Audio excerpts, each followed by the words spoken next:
What's up, everybody? We in here. It's not what? Baby, I'm doing my show. All right, so we here. Sorry, got a little baby girl want me to help her with technical issues. I'm trying to help myself with technical issues. But before we kick off and play the intro, I just want to say from my point, man, I want to thank the two guys that have been consistent on this show, man. Dread Socks, Ricky. I appreciate y'all, man. We've been trying to build this thing up, and we are on our first episode on YouTube, and it's our new platform. So thank you everybody that subscribed before we even drop content, and thank you to the future subscribers. Shout out to the first and last time watchers and everything. But shout out to Snake too, and for being involved, being our guest host when he can, and just man, I appreciate you guys. We're gonna take this thing up. Yeah, ready for this new platform, this new bigger opportunity that's in front of us. Definitely ready for the YouTube platform and to show everybody on YouTube what we do and how we get down on the OOB HQ, baby. All right, and without further ado, let's ado. Out of bounds, out of bounds. This is out of bounds, out of bounds. Yeah, out of bounds. Yeah, what we gon' hear today? Rocket to the beard, okay. That Mike Trout bag got you hating your career today. On the mic, I be nice. On the mic, I be nice. It's hot as Phoenix sun. It's cold as Coyote Ice. Back in my vibe. There you go. Right quick, drip like tears on the first drop pick. I'm Merrill Spence with the wins. Undefeated, check the list. 23 and 24. Who you got? We short on crowns. Keep it real, say what you feel, but homie, don't go out of bounds. Out of bounds. Who your team? Do they got trophies? Do they got rings? This is out of bounds. No cowboy, but this is easy. And I don't mean Virginia Tech when I say what's up to VA. This is out of bounds. Out of bounds. Out of bounds. Welcome to Out of Bounds. Out of bounds. Out of bounds. Yeah, this is Out of Bounds.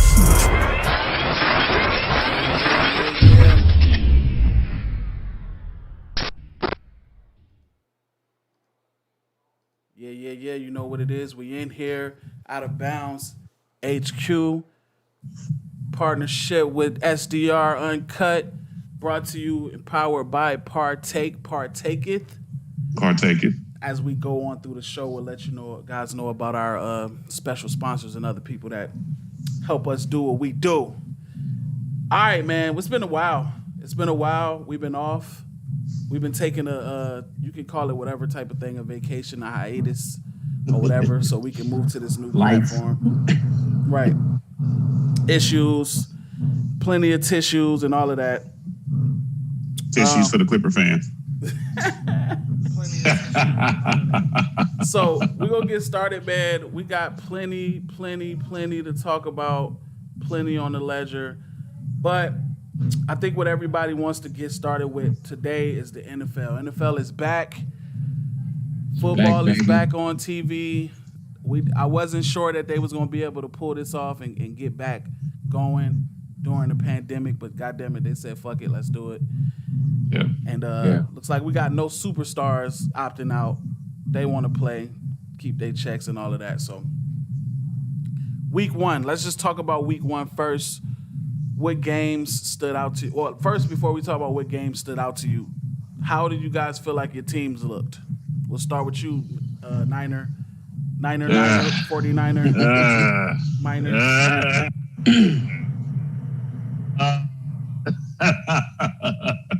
I'm not going to make no excuses. We lost. But the worst part about the loss, we lost against the Arizona Cardinals. I hate losing against Arizona teams, period. We lost against the Cardinals. If our defense was a little more disciplined, maybe it'll be a different story. I mean, obviously everybody got injuries, so I can't be like, well, we had people hurt. That's not where I'm going with that. I'm looking at the defense. Too many penalties. Y'all gave up 30 yards on passing, on holding, pass interference calls. holding calls, and just it was. I wasn't very happy, but we didn't look good. Hopefully, we look good this week against the Jets. The Jets. Shit, you need to keep your wide receivers and tight ends on the field, man. The strength coach needs to work with their ankles. Or something, man. Damn, they're killing each other in practice. What about you, Dre?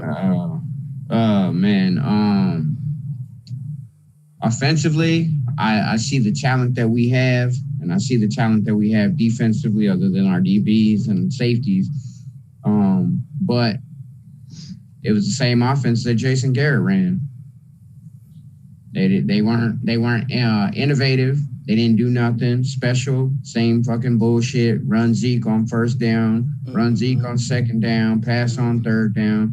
It was the same shit because we got the same offensive coordinator when Jason Garrett was there. We got the same offensive play calling because Mike McCarthy didn't want to switch that shit up. He was going to keep the same verbiage and stuff. So as long as we have that same raggedy ass offensive coordinating calling and shit, then we're not going to be much of more than an 8-8, 9-7 team, unfortunately. Zeke ain't pretty good that game, though. He ain't pretty good. Yeah, Zeke did good, but I mean, like we do when Jason Garrett was here for 9 years, went away from the run game and started throwing, and by then it was too bad. And then our defense, you give up 11 third down conversions, you're not going to get off the field easily, so. Man, I don't even want to talk about third downs with the 49ers. Man, it was about 7 tries before we finally got one. That was just a horrible game. Yeah. When you said third down conversions, I had flashbacks like, damn, we couldn't even stay on the field. Yeah, man. Well, my team won, so I felt good about that. That's how you, okay. I felt good about that. That's why he wanted us to go first. So he can go ahead and just slap both of us in the back of the head. It's all good. Listen, no, because as a Saints fan, the Bucks and their acquisitions over the offseason are a little it's a cause to pause. It's something to at least wonder in your mind. Are we gonna have to worry about the Bucks right now? Like legitimately worry about the Bucks now? Right. No, man. Yeah. The Bucks are the Clippers of the NFL right now. They got all that talent, and they're not gonna do nothing.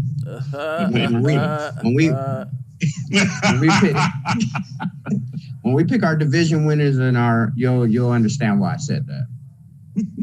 Yeah, I get what you're saying right there.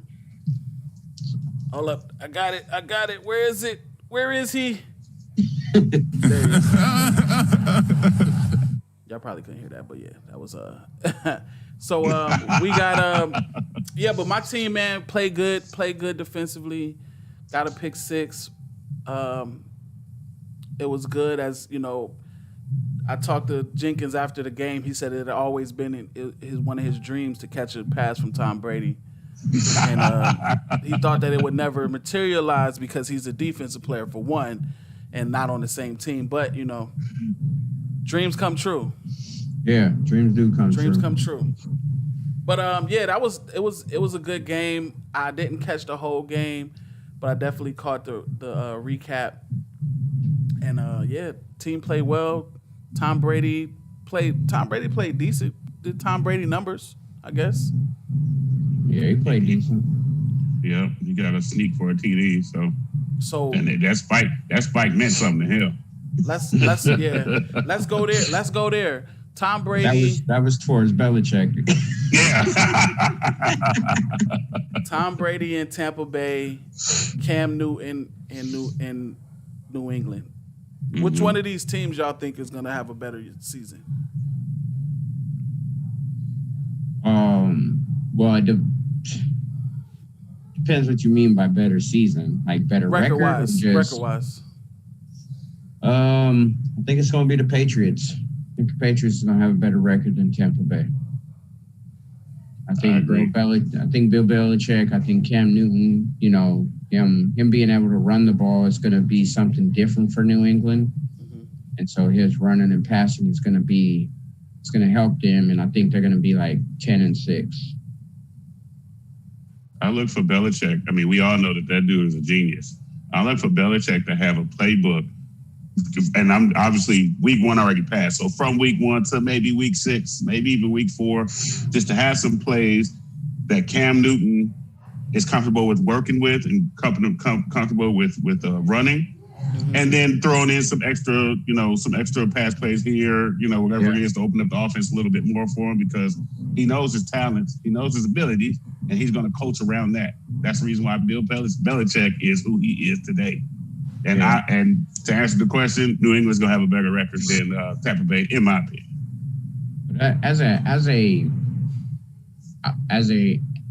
I guess I can call myself an analyst. The one thing that I would be concerned about is Cam Newton ran the ball 17 times on Sunday. So I would be concerned with that. Like, I don't need my quarterback running the ball 17 times. Yeah. So I would be a little concerned with that. But, I mean, that's Cam Newton's game. So right. His running opens up his passing. Mm-hmm. Did you guys think that Belichick would change his game up? Hell no. I was like, I'm not surprised, but I didn't think he would. Yeah, I was like, this is gonna be a little tough for Cam Newton, just that drop back pass. But I was definitely surprised. Yeah. I mean, I shouldn't say I wasn't surprised. Just say that I didn't expect it. I didn't expect that they'll let him run and do Cam Newton things. I didn't either. I thought that it'll be more of a 3-step, 5-step, maybe even a 7-step, depending, and throw the ball. But yeah, from the way that they played, from the beginning, it seems like that might have just been something that they talked about. Like, we're gonna allow you to come in, we're gonna tailor, the offense to your game. We're not gonna make you conform to what we think is, the best thing. I think that they'll reel him back a little bit, but yeah. And he's on how long is his contract? Is it 1 year? Just 1 year. It's 1 year. But they'll definitely extend that dude. Yeah. The way he played last week, I think they'll extend it. I don't know about the on a prove it deal.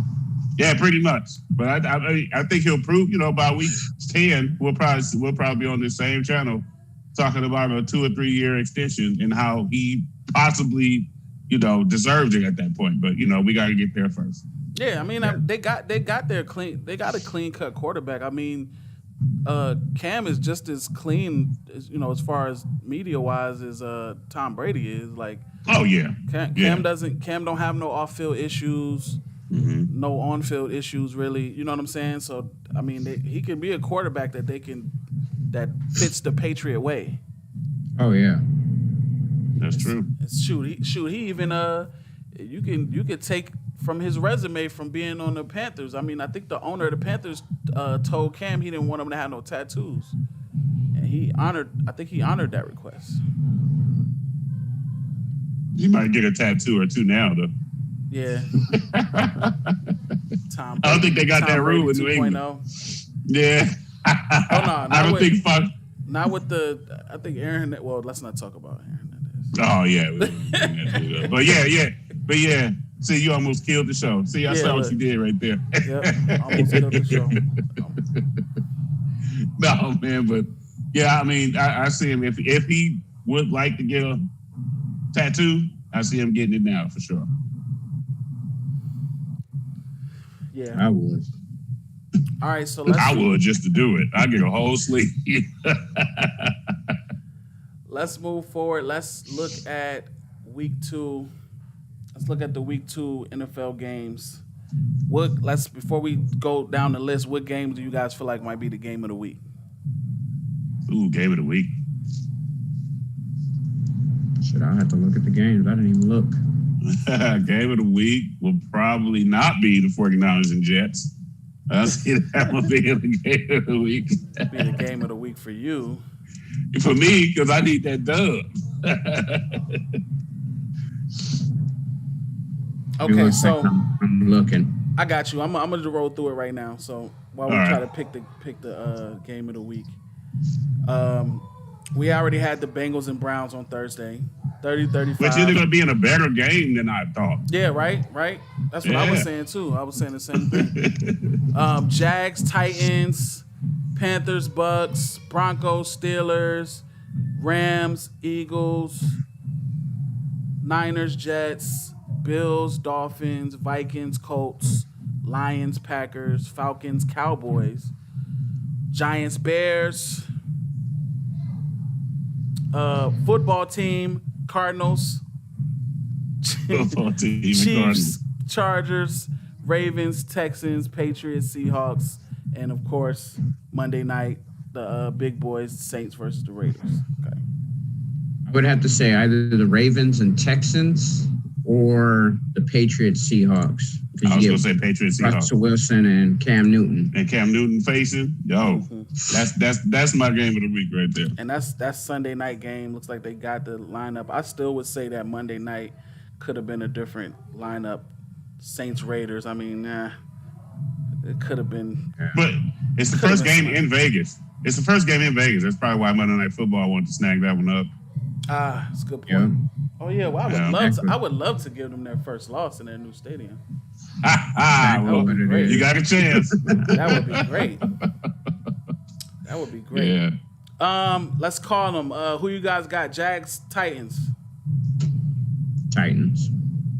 Give me the Titans. Why? They added to their defense, and of course we already know the offense is pretty stacked. So, I think I don't think the Jags did anything eye-opened or eyebrow-raising in the offseason to me versus what Tennessee did. So I'm going to go with Tennessee in that game. Jaguars sold. They sold. They traded players. They got rid of players. Yeah.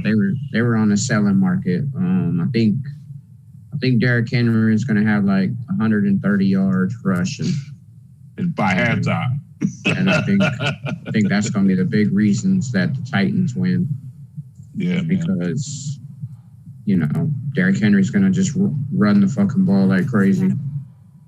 I think on the defensive side, Clowney has something to prove. So he might have a bigger game than he did last week. And so I'm taking the Titans all day on that game. Yeah, the Titans. I got the Titans on that too.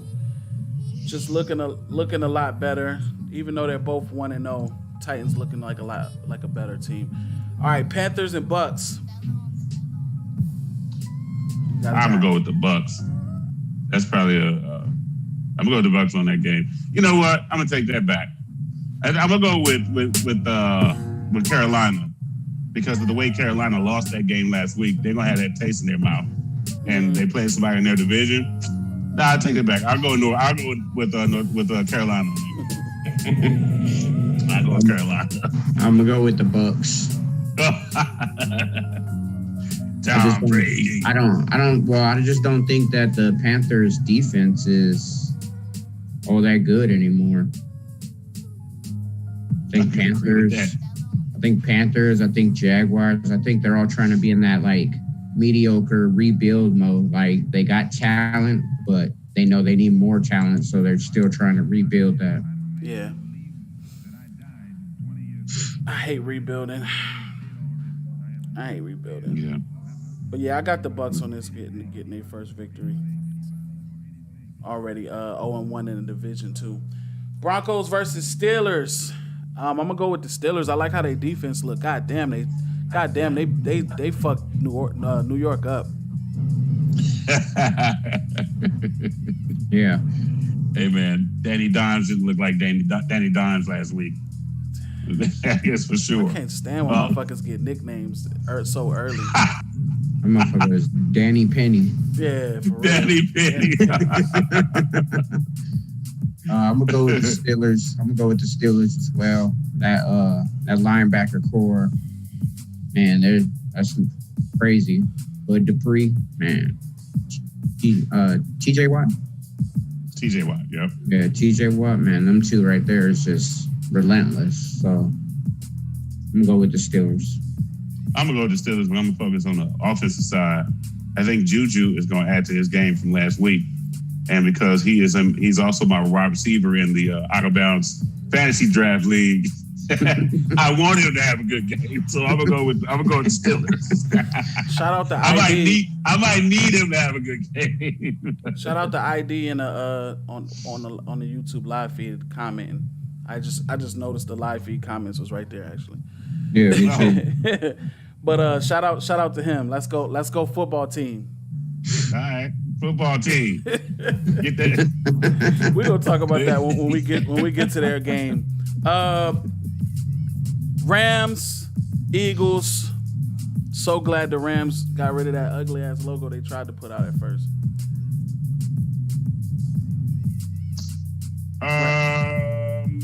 Give me the Rams in that game. It's gonna be a close game though, but I just think their defense might be the difference in that particular game. It'll be a close game though, maybe a 3 or 4 point difference. Again, with the Rams coming out with the dub. Let's go Rams. I think that defensive line is going to just give the Eagles offensive line fits because we've seen what the Washington football team did to the Eagles last week.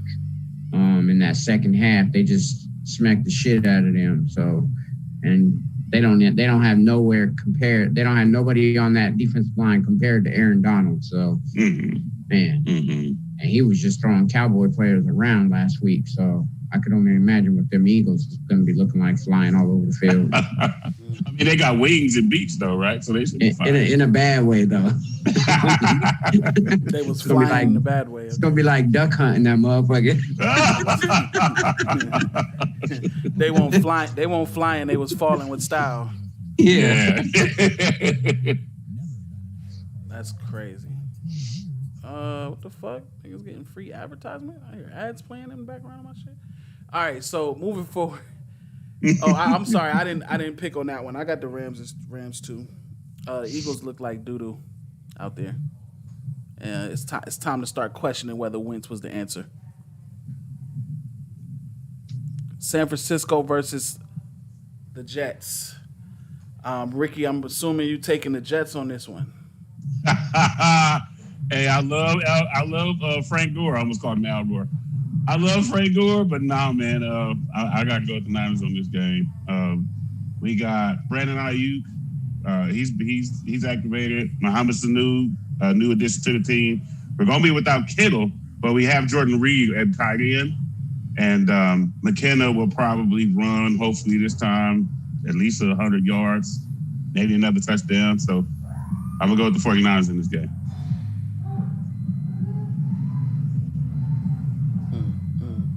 Okay, we gotta just real quick. I just want to note that there's a comment in here. His name is in another language, but he's speaking English. He says, "Hello.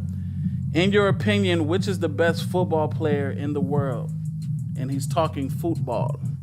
Okay. Leo Messi, Ronaldo, Neymar, and Mbappe. Mbappe, Luis Suarez. Suarez, yep. And I can't pronounce that last one.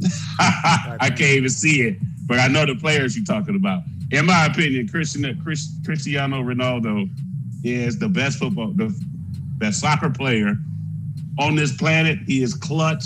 That dude is the best. But that list is full of fucking superstars. I'm not gonna lie. Mbappe, all them dudes that he named, all those dudes are superstars. But out of that pit, I got to go with C7, man. I got to go with Cristiano. I don't know soccer enough. I'm gonna just say Ronaldo's my guy. That's all I'm gonna say. Yeah, Ronaldo's my guy. That's my guy. Neymar, I love Neymar too, man. But I got to give it to Ronaldo. I got to give it to Cristiano Ronaldo. He asked another question. He said, has MLS League become more popular than it was 10 years ago in the United States? And I heard it's more popular than ice hockey and even baseball. What do you think? Not baseball, but not baseball. Definitely not baseball, but definitely the MLS. And that's due to the international players that's come over to the MLS, even if it's 2 years, 3-year contracts. It started with Thierry Henry. Then it was David Beckham, and then you had you had other players, and you got other players that still want to come over to the MLS, and I guess test the waters in the States and get that money and all that good stuff. But MLS, definitely grows in popularity, in my opinion, probably over hockey, but not over baseball. Not quite, not yet. No, thank you for your question. Not sure what your name is, man, because it's in another language, or what your YouTube channel is. But big shout out to you for asking the question. I know we kind of took a little second to answer this question. I want to honor the new viewers. So, man, if you get a chance, subscribe to the channel, man. Keep asking us questions. We'll respond. Back to the NFL though. We were on Niners and Jets. Dreadsock, what's your take on this one? I'm gonna go with the Niners just because I think that defense is gonna get back to their form, and I think they're gonna get after the quarterback. And with Le'Veon Bell out from the Jets, I think that's one less weapon that they have, and it's just that defense is just gonna swarm. But I did hear Richard Sherman is out, but I don't know how much that really hurts the Niners on the defensive backside. So, I don't either. I think it's 3 weeks, but I don't think not to shoot on Richard Sherman, but I don't think that's a big downgrade to put somebody else in this place at this point. Let's keep. I'm gonna say the 49ers as well on that over the New Jersey Jets. Moving forward, Buffalo Bills versus the Dolphins. I got the Bills on this one, going 2-0 over the Dolphins. Where have the Dolphins? The Dolphins just ain't been nowhere since Dan Marino. That's true. They just ain't been nothing. Look at you, you nothing. I know a couple of Dolphins fans too. They ride or die Dolphins fans too. Yeah, man. Yeah. What you guys calling this one? I'm gonna say the Bills for sure. Yeah. That's it. I'm done. The Bills. Yeah. Vikings and Colts. Listen, I've had this hate for the Vikings ever since y'all know what happened in the playoffs. I know what happened. Yeah, I know what happened a few years ago. I've been hating them since. At your crib. Yeah, I remember. But I am gonna take ID's old homie. I am gonna take ID's old homie, and I'm gonna take the Vikings on this one.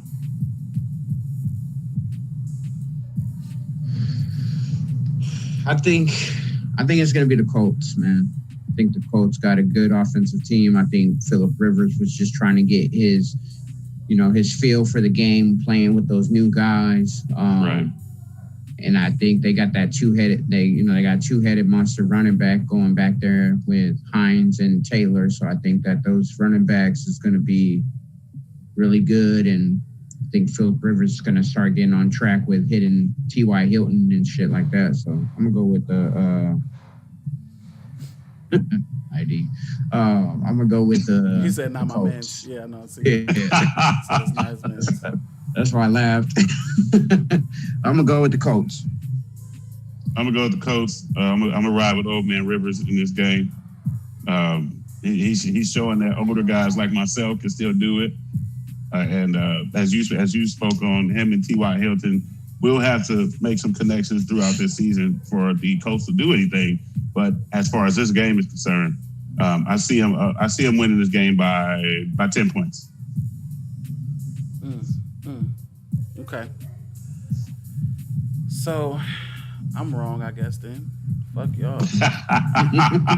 Lions and Packers. Of course, old school rivalry. I'm taking AR on this one. AR 12. Yeah, Packers, man. The Packers in this game. Got a whole bunch to talk about. Let's go. Falcons and Cowboys. Somebody's got to get a win here. Cowboys. Upset. Is that a Cowboy jersey you got on right there? Yeah, it is. Oh, okay, just double check. That 50-year anniversary. Yep. All black 50-year anniversary one. Yes, all right. Sir. Giants, Bears. We going medium. How you like your Trubisky? Medium well. You know, little Miss Trubisky. with a nice. So we got between Trubisky and Danny Penny. Yeah, Danny Penny. Danny Loafers. So I'm gonna go with the Bears, man. I think that defense is similar to the Steelers defense, and I think the linebackers and the D ends is gonna get after Danny. And poor Saquon, he probably gonna have another 15 rushing attempts for 7 yards. And prove that he wasn't worth the pick coming out of Penn State. Yeah, man. Go ahead. Who you got? Yeah, I got to go with Chicago, man. You know, every time we talk about Mr. Trubisky, I start getting hungry because, you know, it sounds like get a nice little Trubisky with a red wine on the side, and I'm good. Mm-hmm. But I'm gonna go ahead. I'm gonna go with the Bears on this game. Defense, man. The defense is gonna put Danny Pennyloafer under the rest, and I don't think he's ready for it. Lord, no New York want Eli back. Yeah, I like my Trubisky. Well done. So I'm going with Chicago. Let's move forward. The Washington football team versus the Arizona Cardinals. Look, let's just say this: why they couldn't come up with a name? I don't know. Was they being childish though? Like, oh, y'all gonna make all right? Now we're gonna be the football team. Then how about that? Since y'all gonna make us take our name, can't come up with an issue with that. Yeah, man. I think the Washington football team might have a handful against Tyler Murray. I've seen it firsthand. Kyler Murray. God dog, I know I'm saying his name wrong in the first place. Kyler Murray. Man, look. When that dude, when they let that dude go, he is no joke. I don't know if Washington can keep up with him on the field, and I'm speaking this by experience. My team has played that dude 3 times, and each time he has put that team in position to win the game. Last week he got the job done, but last year I seen that dude running around, and I'm telling you, I thought instead of that number 1, he had a number 3 on that jersey, and it had a Seahawks symbol on the side of his helmet. He reminds me a lot of Russell Wilson, and people are gonna have to take that dude serious. And he got a new weapon on top of that. Yeah, so. D-Hop was very active in that game. Yeah. So I got to give it to Arizona, as much as it hurts me to say it. So I never root for Washington ever unless they played last week when they played the Eagles, because I hate the Eagles even more than I hate the Redskins. So that was the only time I ever rooted for them, but I also never root for the Cardinals. So I hope this motherfucker end in a 7-7 tie and both their asses get a tie. Sit the fuck back. 2-2. There you go. 2-2. Yeah, 2 field goal to field goal. 2-2. 2 safeties. That's it. I do like Chase Young on the defense though, but I just don't know if they'll be quick enough to contain Kyler Murray, especially if he gets outside. They can keep him inside the pocket, they got a chance. But once he gets outside that pocket, it's just going to be too tough. And I don't know. And you got Fitzgerald on one end and Hopkins on the other side. And it's just like, man, 2 great wide receivers who don't ever seem to drop the damn ball. Yeah. Right. Yeah. I still don't know what Houston was doing. I guess we'll find out. But Washington got the best defensive line in the league. Yep. I was going to say, what you guys think of that? I think it's false. I think that's bullshit? It's bullshit. I don't think they got the best. Sorry, ID. You my boy, I though. think they got the best, man. I don't think they do. I don't think they got the best, though. How about this stat for you, ID? The Washington football team has the best defensive line out of the teams that don't have a name. Boom.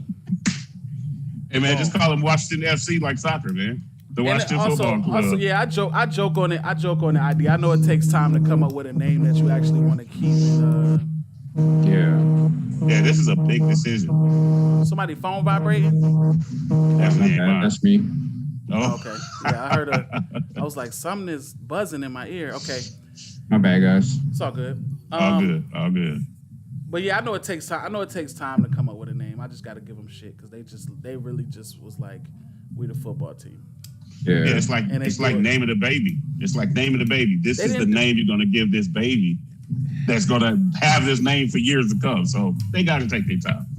I wonder if they're gonna change the colors. That's Well, one of my it's questions. I think it's more than that because you're got to come up with a name that you feel is going to sell. You got to be able to sell merchandise. You got to be able to sell product and stuff. And I think that's what they need to figure out is like what can they come up with that will sell? Because right now with them just having, I think what do they got? Just a W on the side of their helmets? Right. No, they just had their And the numbers. number? They just Yeah. had numbers on. That's a fucking college football. It's like the Washington fucking football team up here. So you got to come up with, it takes time, and you definitely got to come up with the right name because you need to be able to sell. But you're a $1 billion franchise. So like, Still got to sell money. Still gotta sell product. How hard can it be to come up with something over the off season? But I mean, even a logo, they could at least did better than like it's literally like a square with a W in it. They're like, look, we're gonna break this all the way down. Yeah, they We ain't gonna get, that's it. We're gonna keep the colors, we're gonna put a W up there, and that's it. They default. They just, you know what I'm saying? You know when you go into the create a team and it just says football team. It's like, yeah, next screen. I'll work with that. You can pick the E or the W, the N, the S.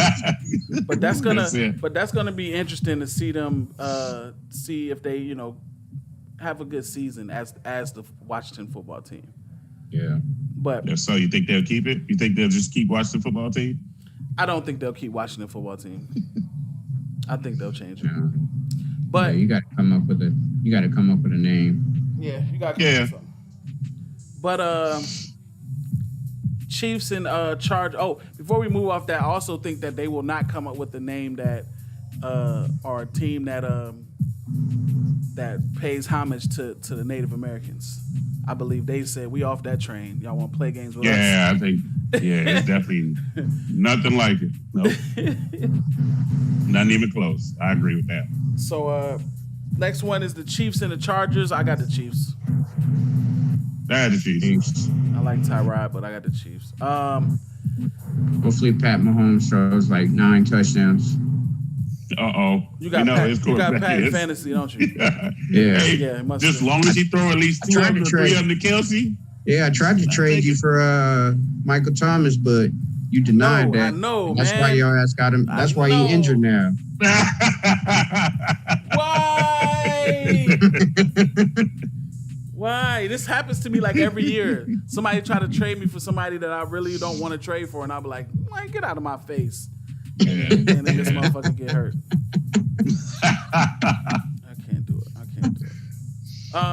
Ravens. So since he's hurt, I'll send you Stephon Diggs for him. Look, come on and trade him. All right, Ravens, Texans. Let's see how it plays out. I'm also that stubborn guy that'll be like, nah, I'm gonna stick with him. Yeah, I would stick with Mike Thomas too, even if he missed 2 weeks. When he come back, He I'll goes stick points galore. Right, Well, that's good. That's Ravens, Texans. This was one of our picks for game of the week. Ravens versus Texans. I don't know, man. I got the Ravens. I'm off the Texans, and Deshaun Watson is my guy. But I like Deshaun Watson, but as a whole overall team, I'm off of that team too. Yeah, Their front office quit on them. Simple as that. sure. watching the Chiefs and the Texans game, they have nobody to block for Deshaun Watson, and it just sucks. Yeah, they're gonna, and I hope that I know it's tough in football because they don't do it often, but I hope that he just re-up with them too. So I mean, I just hope that they fix it, or he finds another path to where he can, because especially these mobile quarterbacks, man, they gotta value their protection, man. if a team's not protecting you, I mean, it sucks to be, especially as a quarterback. But you got to say, man, get me out of here. If you're not gonna protect me, I want to be traded, or I'm not gonna re-sign a contract with y'all if I'm not gonna be protected. Whatever it is. Yeah. Right. Once we get to the point where I feel like you just got me out there to sell tickets.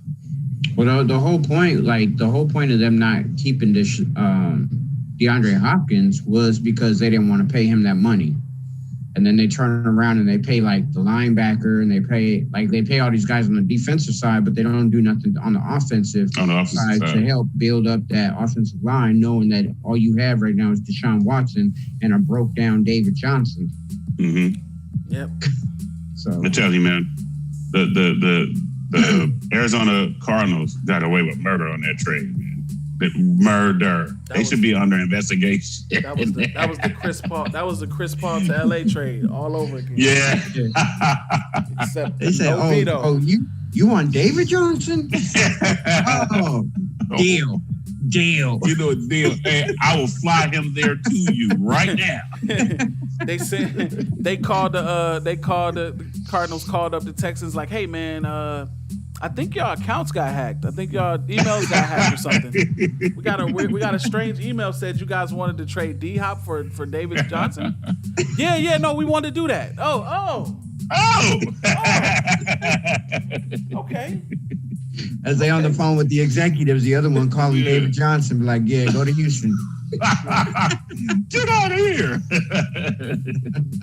Yeah, man. That's crazy. Yeah. Where we at? Yeah, so we didn't even pick this game, but we did. We all said Ravens. Yeah. We all said Ravens. Yeah. All right, our second pick for game of the week is Patriots and Seahawks. This is going to be a good one. It's crazy looking at the teams now. When you look at them, a lot of these teams are different, and the Patriots are totally different with Cam Newton now. So this is a mobile quarterback game. Cam Newton versus Russell Wilson. Yeah, I was about to say, y'all about to hear that ding ding on my door. Mm-hmm. Who you guys got? I'm going to go with Seattle, but I think it's going to be a 3-point game. I think that, it's being played in Seattle, and one of the best things about Seattle is that 12th man. But there is no 12th man. Yeah. They're going to be they're going to be one of the fewer teams that don't have any fans in the stand this weekend. So that's going to be a tough little situation, tough little to overcome, and I think it's going to be a 3-point game, but I still think Seattle is going to win.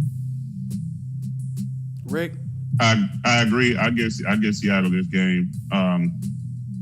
I also think though that it's going to be a close game, but it might even be a high-scoring game on both ends, just because of the quarterbacks, and both of the quarterbacks having the abilities to run and throw the ball, to open up the passing.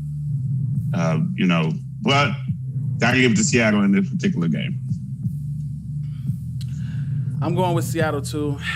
Kind of like what Dredd said. I hope Russell Wilson throws for like 9 touchdowns and runs 2 in. I could use that. He gave me that dude scored 40-something points. Yeah, he gave me a really good performance last week, but then Michael Thomas happened, and then I can't remember who went off on your team. Yeah, you're being greedy, bro. Me? Yeah. Wow, 9 touchdowns and 2 rushing touchdowns? Yeah. 2 rushing touchdowns.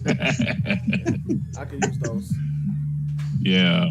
Before the trade went through, Zeke gave me a big game. Thank you. Zeke gave me a big game, dog. I was like, damn. Oh, we already traded him. So these points gonna count for me this week. I'll take it. That was that. All right, last one, Monday night's game, Saints and Raiders. Everybody's got the Saints, so yeah, we good. Well, hold on. Not everybody got the Saints. I got the Saints. The Raider fans got the Raiders. No, they don't. But nobody on this panel got the Raiders. Yeah, nobody on this panel got the Raiders. The Raiders fans don't even got the Raiders. That's going to be an interesting watch. There's like 7 of them that are like, yeah, we're going to win. We're in Vegas now. We're a new team. We're going to win 16 games. No, you're not. You're just not going to lose 16 games. Same team, just in a new city. Now them niggas gonna be That's it. gambling. Now they just gonna be gambling and out all goddamn night. Yeah. Same team though. Same thing. All right, what else we got on the docket right here? We already picked those. Let's go ahead and just let's run these division winners up. Let's run these. Matter of fact, let's save division winners. Let's save that. Let's do Super Bowl predictions. Who you guys got going to the Super Bowl? Super Bowl after week 1. Damn. We should do division winners before we do. Okay, let's do division. I'ma Let's say- do division then. Okay. That's cool with me. So, All right, so let's I'm- start with. I'm- yeah, I'm- go ahead. oh, well, yeah, if we're going to break it down, yeah, let's do it that way. Let's start with mine. Let's go NFC South. Saints. I got the Saints. Yep. Yes, that's what I wanted to hear. Oh, who you got? This is tough. This is tough. I'm gonna pass on this question. Now I got the You going to Saints. pass? All right. I got the Saints. I think in your division it's going to go to Saints, Falcons, Bucks, Panthers. Ooh. I don't care about 2, 3. I just care about one. top two, and we not two. Okay. NFC North. Go ahead, Rick. Green Bay, man. As long as they got Aaron Rodgers, I can't really pick against them in that division the way it stands today. Yeah, Green Bay looked really good, but I think it might be the Bears. Ooh. Yeah, I got think Aaron that- Rodgers. I got Aaron Rodgers too. I think I that like the Bears, defense too. is going to help them. That's interesting. It made me think when you said that though. Could be. Yeah. Could be the Bears. I know the Corey S's of the world would be happy to hear that. Shouts to Corey. NFC East.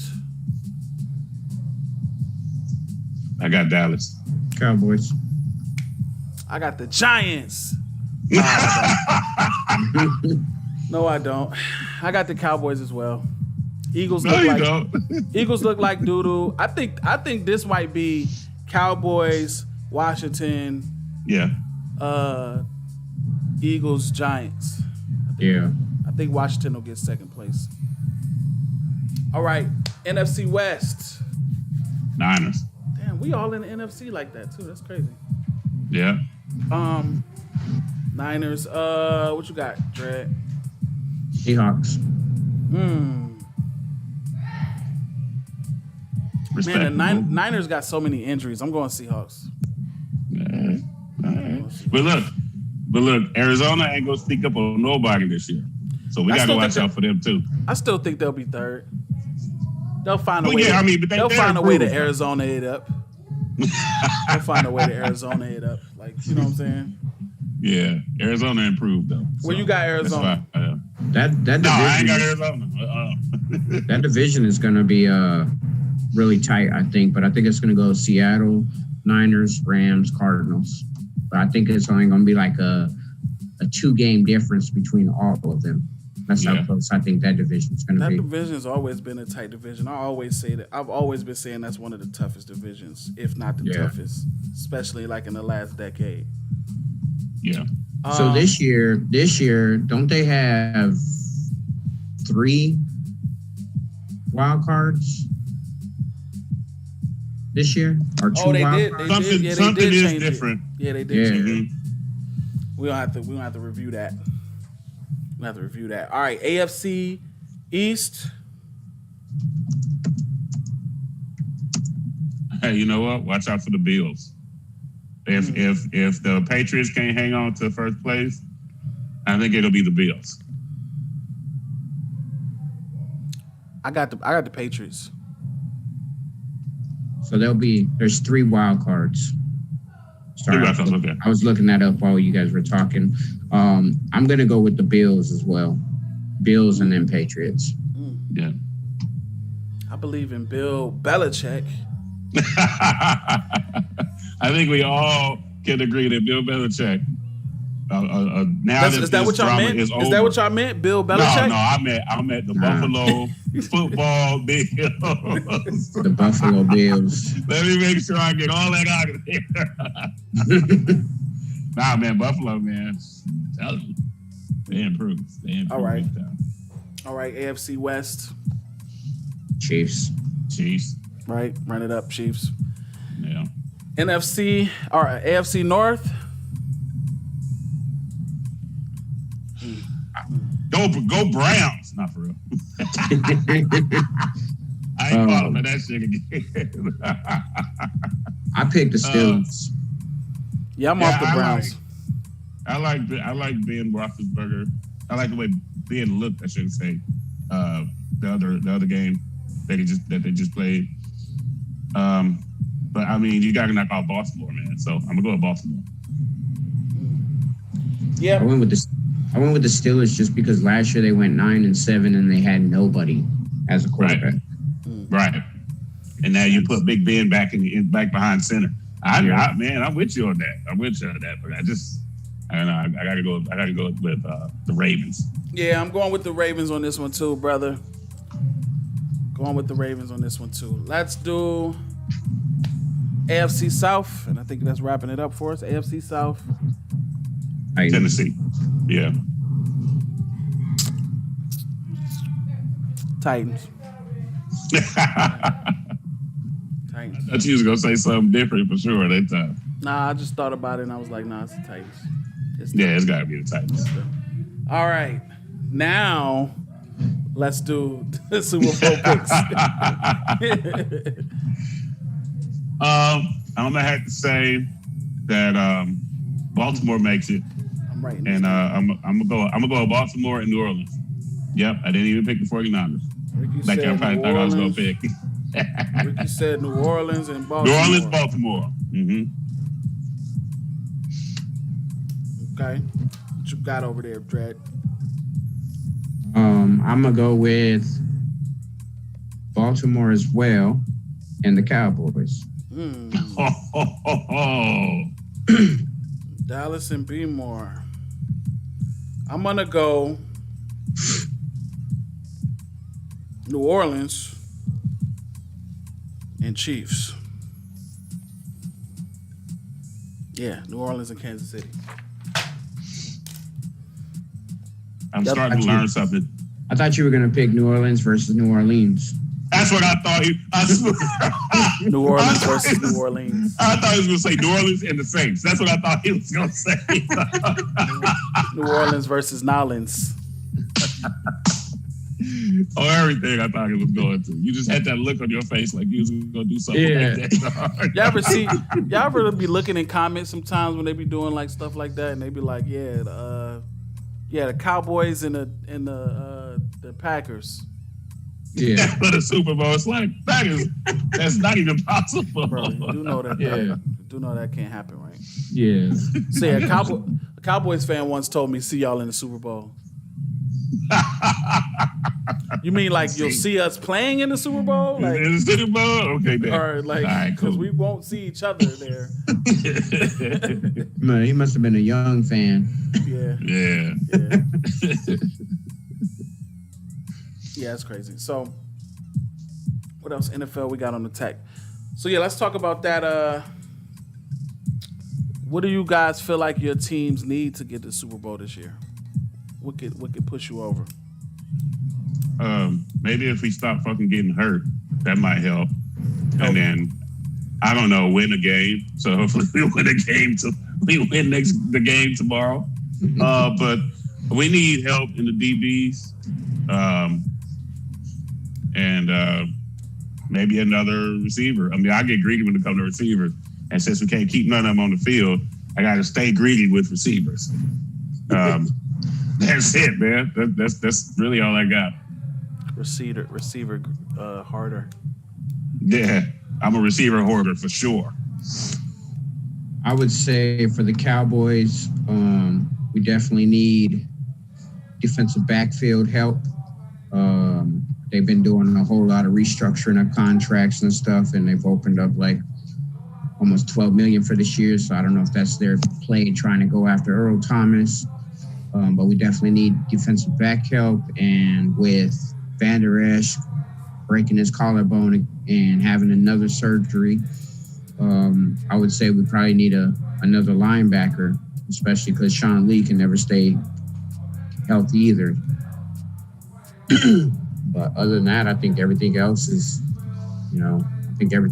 pretty solid. Honestly, and this is kind of depressing to say, I would say that the thing the Saints need the most is quarterback play. Drew is on the downcline, and I can kind of see it. And we got, pretty decent receiver. We got the number one receiver in the league, arguably. We need excellent play from Drew Brees if we want a Super Bowl this year. I think that we could get help in a lot of other places, but outside of having an elite defense that can, lead your team to the Super Bowl, a la the Seahawks or the Giants in their days, like it's not. We need Drew Brees to play very well. So as a Saints fan, I seen something last week where they had put up like the snaps that Taysom Hill was on the field last year, and it was like 200 and something snaps, but it was like 80 something wide receiver, it was like running back, but then it dropped down to like 22 for quarterback. Do you think that like his athleticism is something that you guys need to use more often, or do you think that you just need like the whole quarterback play altogether? I mean, yeah, I think that it's good that Peyton's been trying to mix up the offense, get that athleticism in there to hype up the offense, but it needs to be wrapped up into one quarterback. You know what I mean? Like it doesn't need to be mixed up into two. It helps us. It gets the job done. But believe me, man, when we're talking about going deep into the playoffs, I'm getting less and less confident in Drew Brees. Not saying that I lost confidence in him completely. He's still my quarterback, you know what I'm saying? And as long as he plays well, I think we can actually win the championship. Defense is looking good. Defense has kind of been on the rise for the past few years with a couple of bumps in the road. But I think that we have the same formula that we had to win our first Super Bowl, and if Drew Brees can play well, then that's what we need. I think you're definitely starting to see how like the mobile quarterback is starting to become more important than the drop back quarterbacks. Yeah, because they have to have that skill to be able to get away from the defensive linemen, the linebackers, anybody on the defense. They got to be able to get out of the pocket and away from. And I think you're starting to see the Phillip Rivers, the Drew Brees, the Tom Brady's, like those drop back quarterbacks only. They're starting to take hits that they normally weren't used to taking hit, and it could have to do with their age, but I also think it has to do with how quick the game is starting to become even more. And, them defensive linemen, you got 300-pound guys running 4.4 40s and smacking the shit out of you at the same time. And it's like, God, nightmare. Choose one strength, not speed and speed and God, speed and strength and power. You know what I'm saying? Like, God, damn. Yeah. Either be powerful or be fast. Not both. Not both. Come on, Aaron. Yeah. Aaron Donald, boy. Ooh, boy. That dude's no joke, man. That dude's no joke. All right, well, I think that's enough NFL for us. We've talked NFL. I know they just came back, so we dished out a lot, but that's about an hour of NFL talk. We're going to move over to NBA, but before we get into our NBA topics, we're going to do a little legit or bullshit. You guys good with that? Yeah, with that. Let's do it. Play this intro, and you know what's on the other side of it. Listen, man. It's time for... That's motherfucking bullshit. Yeah, that's legit. Legit or bullshit. Man, that's some bullshit. On Out of Bounds, only on SDR Uncut. You know what the fuck it is. You know what the fuck it is, man. Legit or bullshit. I'm going to make 5 statements. My guys here are going to tell me whether they think they're legit or bullshit. You guys can comment as well. Let us know whether you think it's legit or bullshit. And we're going to keep it rocking like that. Legit or bullshit number 1. The NFL will complete their season this season. I'm gonna say legit. I think they'll find a way to finish the season off. I think that by limiting the amount of fans in the stands and stuff is going to be helpful. And I think they'll finish the season off. I say legit.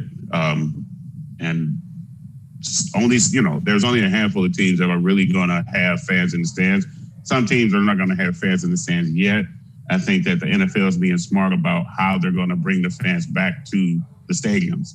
And if it gets to the point where we get a positive test here, positive test there, they'll probably slow down on bringing in fans. But I think they will finish this particular season. If by nothing else, there's going to be money to be made either way. So right. I agree there. Uh-oh. Didn't mean to do that. Didn't mean the brakes to come in. I'm gonna also go legit. I think they'll find a way. I think that they feel like they have to, and they will. It's the NFL. Right. It's the NFL. They're not gonna let It's the the season NFL. stop unless everybody gets corona. And like the whole everybody. And even then, it's gonna be replacements part 2. They be like, can we do We gonna be out there. 7-on-7? Can we finish 7-on-7? 707 flag. They're gonna be like, this game has been postponed for 2 weeks. Yeah. Motherfuckers is in quarantine. All right. Super Bowl will be next summer. Yeah. Yeah. Legit or bullshit number 2. The Miami Heat are capable of winning a championship right now. Legit. I think they have the toughness. I think they have the grit. I think they have the superstars, and I think they have the ability to shoot the 3 so well that they can demoralize you quickly. Duncan Robinson and Tyler Hero, they get 3, 4, 5 and a half each, and then it's like, God damn, you got to deal with them. You got to deal with Dragic. You got to deal with Jimmy Buckets, Bam. So I think they just got a complete team of veterans and young players. And I don't see Iguodala hasn't played so far, so I don't know. Maybe they might be trying to save his energy because you're gonna need it going up against LA or Denver, just depending on whoever makes it from the West. Right. I say legit. Jimmy Butler balling, Bam Adebayo balling, and they have, in my opinion, in a 7-game series, they have Boston on the ropes. Boston had them. What was it? 17 points. They had a 17-point lead, and they blew it. Lost the second game. Boston absolutely they are in a must-win situation. If Boston doesn't win this game, I don't see them beating the Heat, even if it goes 6 games, 5 games. I think the Heat will make it to the finals, and we'll play either Denver or my Lakers. This is a little. Y'all can't hear the beats I'm playing in the background, but it's a little vibey. It's a little New York boppy. Little vibey. Little New York boppy type jump. I'd say that they're definitely legit. They are capable of winning the championship. I think a lot of us had respect for this Heat team, but they have definitely proved a lot of us wrong because I didn't have them going into the conference finals. Me neither. But of course, I respected them as a team, and they have been playing lights out. I mean, they haven't lost a game, right? They haven't lost a game since the first round. No, they lost game 4 against the Bucks. Oh, okay. Right. Oh, yeah. That was the only loss.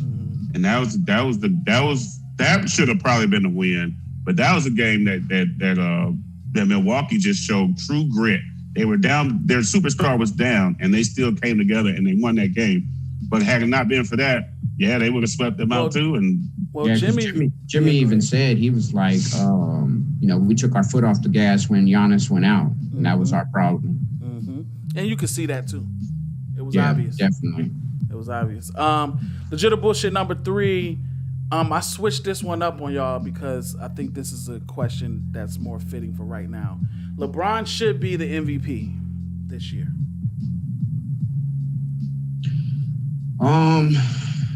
Based off of numbers, obviously Giannis has the points per game, the rebounds per game, the field goal percentage. I think he has the blocks per game and stuff like that. So I don't know. It's tough because I don't see taking Giannis off of that Milwaukee team and them being the same type of team they are. But you could say that for every LeBron James team too. Like you take him off of that team, are the Lakers a 57-game win season, a 57-game win team up until COVID? It's so you can see it for both of them. I think Giannis was a good choice.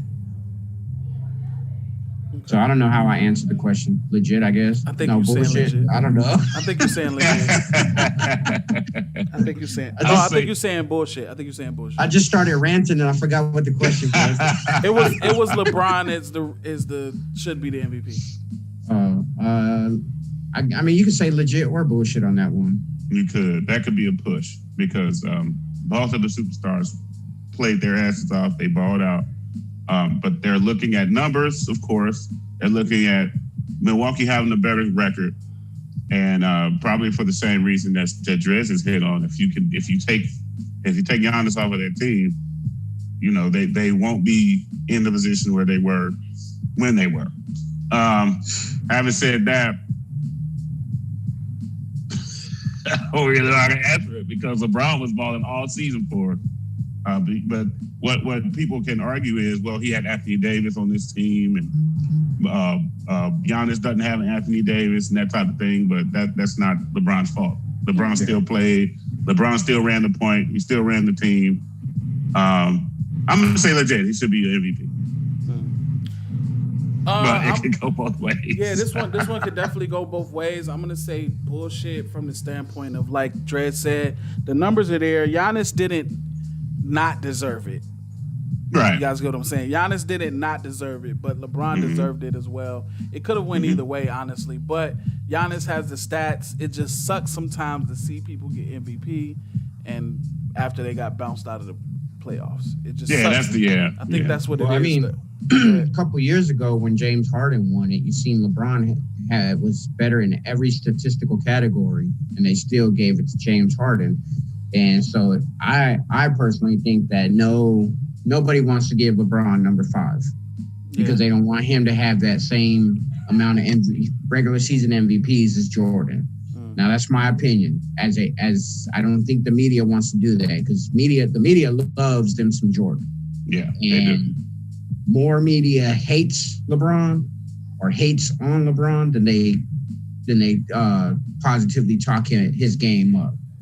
They always talk about the negative shit before they say anything. They're like, "Oh, LeBron had 15 assists. Oh yeah, but he had 2 turnovers and one of them was in the fourth quarter." Like, hey, motherfucker, everybody turn the ball over. So I honestly, I could say that LeBron probably deserved it just because of what he did in the West that everybody said he can't do. Damn. That part right there. LeBron wouldn't do that if he was in the West. LeBron wouldn't do that if he was in the West. You go to the West and he does it. No, the West is weak. The West is weak now. That's what they say. West is weak. The West is weak now. Okay. Yeah. If it wasn't for the Warriors being hurt, this was the easiest trip to the conference finals or to the finals that LeBron has ever had, from what they're saying. Yeah, man. So, all right. That's what they gonna do. Yeah, no, we all answered. Yeah, legit or bullshit number 4. Back to LeBron and this whole conversation we on. LeBron has had better teammates than Jordan and Kobe. I would say, my bad. Go ahead. This is legit or bullshit. This is. Well, let me break them up. I'm gonna say bullshit on Kobe because Kobe had a prime unstoppable Shaquille O'Neal. So I'm gonna say bullshit on the Kobe end. On the Jordan end, I mean, that's tough, but I would probably say legit on the Jordan end because he had a prime Dwayne Wade for a couple of years still in his prime, before he started getting hurt and it started taking away from his game. And then he has Anthony Davis now. So and he had Kyrie. I don't say Kyrie's better than Pippen. Oh, okay. So, but better than a lot of players on the Bulls. Yeah, but we're talking star players. Yeah. I'm not talking, because if you got Jordan and LeBron, and then you got Pippen and Kyrie, and then after that, I'll take Horace Grant over Tristan Thompson.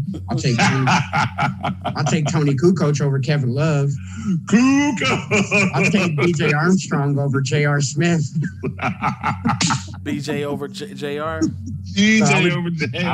I would say that Cleveland versus Chicago. I would take Chicago over the Cleveland team. Yeah. Minus LeBron.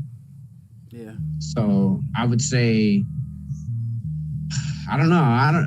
It's tough. That's another tough one, man. Maybe he didn't. Maybe he didn't. Just depending on if you're only taking one or two players, or are you taking an entire team. If you're taking an entire team, no. I think the question and where it came from is definitely talking about the stars, the number twos or such. Okay. Number twos and number threes. So I would say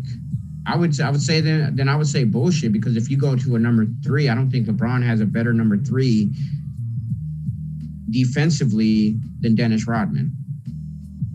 Right. Then that's where Jordan will win that comparison with who has a better. To me, Chris Bosh should have never been on that big three. You don't think Kevin Love would give Dennis Rodman some problems? Hell no.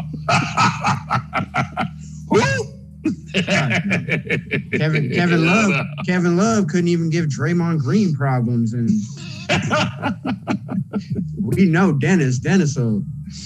Draymond will be an ant compared to Dennis on them boards and defense. I'm telling you, boy. So, no joke. So I'm gonna say bullshit on both ends. Then if we're going a whole team and not just one and twos. If we're going 1, 2s, and 3s, that's bullshit on each end. Because I will also take, besides Shaq and Kobe, I would take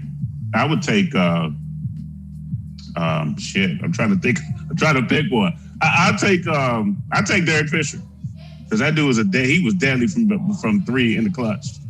So I'm looking at that, and we looking at LeBron and AD now. Damn. I couldn't pick a three, really. I mean, I do like I like Morris, but I had to take Morris off the bench. I mean, I had to put him on the bench. Right. So yeah, shit, that's a hard one. That's a hard one. Yeah, that's a hard one. Because even if you go 1-2s, I mean, AD is probably better than Pippen, and I would say Dwayne Wade is probably better than Pippen, but I wouldn't say Kyrie's better. Mm-hmm. Love ain't better. And JR ain't better. And Wade and AD, there's no way neither one of them was better than Shaq at that time. No. Yeah. Prime Shaq, no. Oh man. That's why I split them up. If you're going 1-2s, then I'll have a legit and a bullshit. Yeah. I'm gonna go that too. I do think that exactly what you said, Dredd. Like when talking about Kobe, no, because nobody LeBron has played with is better than Prime Shaq. Yeah, just not. And Jordan, I guess, yeah, you could probably put a couple of those players above Pippen, maybe. But I think when you're talking about full teams, that Bulls team was loaded. That Bulls team was loaded. It was a super team before we started calling teams super teams, if you ask me. Loaded. Yeah, all right, legit or bullshit number 5. Right before we go into this next segment, is Kawhi's legacy is hurt by blowing the 3-1 lead? Legit, and it should be. because he's looked at as a superstar. He came into this year touted as the best player in the league because he just came off of a championship over a hurt Golden State Warriors team. And he demanded that the Clippers do whatever they can to get Paul George. He called KD. KD turned him down. He called Jimmy Buckets. Jimmy Buckets turned him down. His third option was Paul George, and we see that he wasn't even the second option on the team this year. So yeah, definitely it should hurt his legacy. He picked the team. He picked his squad. He picked all the players on the team basically that weren't already there. Yeah, it should hurt his legacy because if it was a LeBron or if it was a KD, you know, we was talking about KD when they lost 3-1 to the Warriors about how he won't be able to get over that hump, blah, blah, blah. And then what'd he do? He turned around and went to the Warriors. Mm-hmm. So, yeah, it definitely should hurt his legacy. I agree. Definitely legit. Should hurt his legacy. And the Clippers giving up all those draft picks to get playoff P from Riverside. Yeah, that's hurt his legacy from Riverside. Not LA. He's from Riverside. That's not the same. Playoff P, baby. Yeah. So, yeah, that definitely hurt his legacy.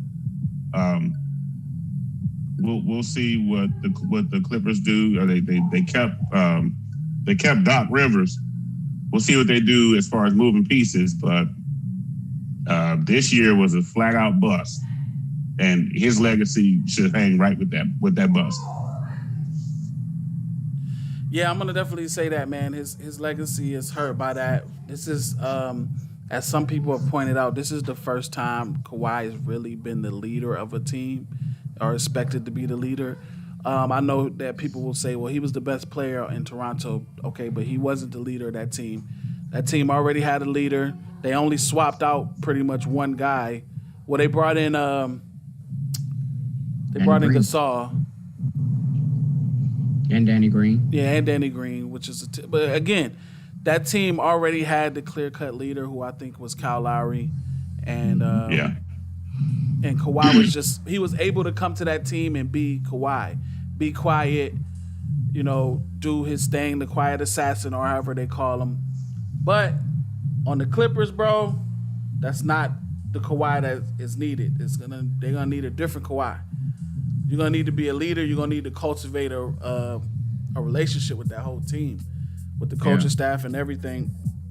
And it just doesn't. They just didn't get it done. And a lot of people look at how us and other people are talking about the Clippers like they don't deserve it. They deserve all of this. They deserve everything that they've been getting said about them. You guys were up 3-1. No matter what, it would even be different if you guys won like a tight series back and forth, something like that. Right. But you guys were up 3-1 and you guys lost 3 games back to back. And not only that, game 5 that they lost, they were up 19. Game 6 that they lost, they were up 16. And they game were 7, they was up 10. Like 12. Yeah, 10 or 12 game at 7.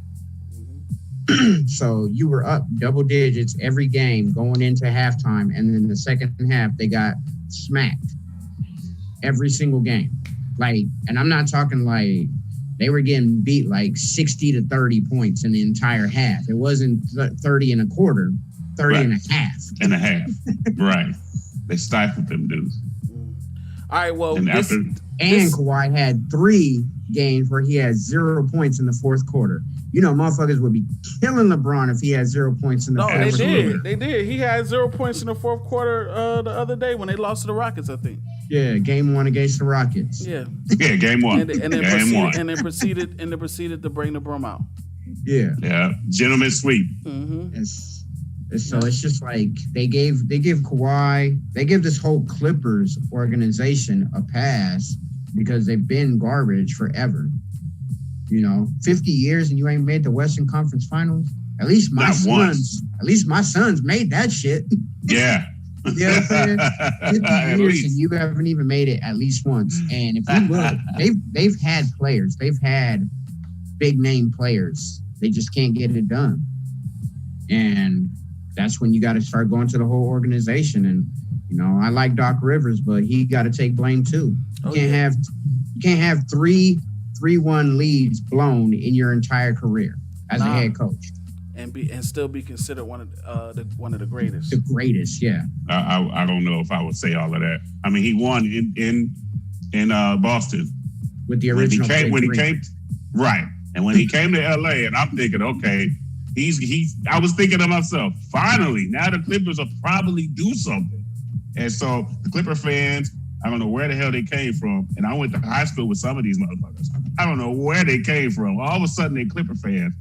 They naming the team, they nicknaming the team and all this shit. They was beating us from pillar to post, talking shit and bragging for years, and they still have nothing to show for it. And I'm talking to you, Clipper fans. That's why I was talking shit when y'all lost. And the Clipper fans, they came out of nowhere like all these Warrior fans. Like, where did y'all come from? In like a 5-year span, all of a sudden there was like the world was Warrior and Clippers fans. It's like, and that goes to my point that I tried to make the other day to debunk the narrative that the NBA is rigged. I'm like, if the NBA was rigged, the Clippers would be the champions. The Clippers winning a championship right now is the best thing for the league. It's not. People say, "Oh, what's the Lakers?" They always want the Lakers to win. The Lakers have a bunch of championships, and the Lakers fans will be there. The hype for the Lakers will be there. All of that. You're talking about building hype for a team that has not had that type of hype ever in the history. As they are getting ready to go into their new stadium. You know what I'm saying? All of that stuff builds the revenue share, and it makes the NBA more popular. The Golden State Warriors made Golden State Warriors made the NBA more popular. Like their emergence and them being a new team and the Splash Bros and shooting all of the time. That shit changed the look of the NBA.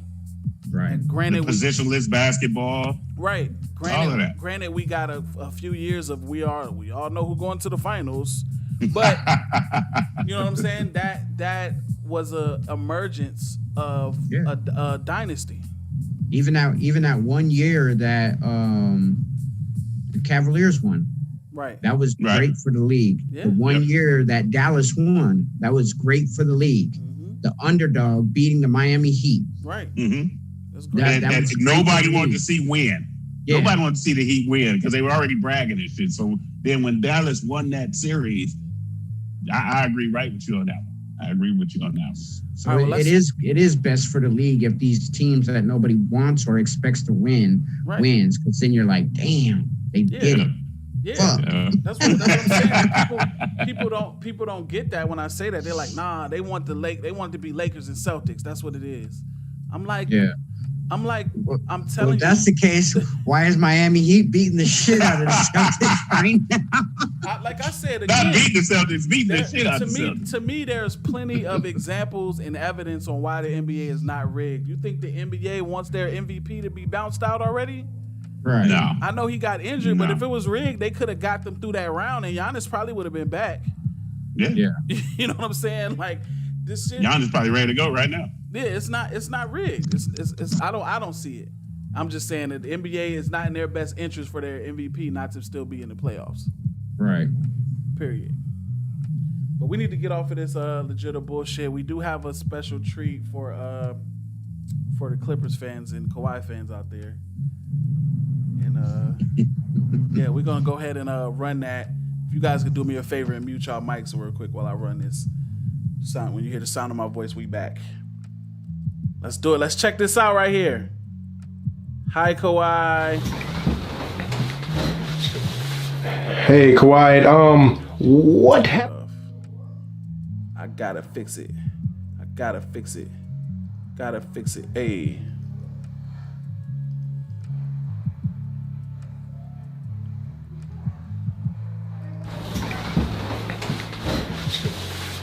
Hey, Kawhi. What happened in Game 7? Next question. Do you take full responsibility in the loss, or do you blame Paul George? Paul George. One more question. Are you mad right now?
I'm sorry, Kawhi.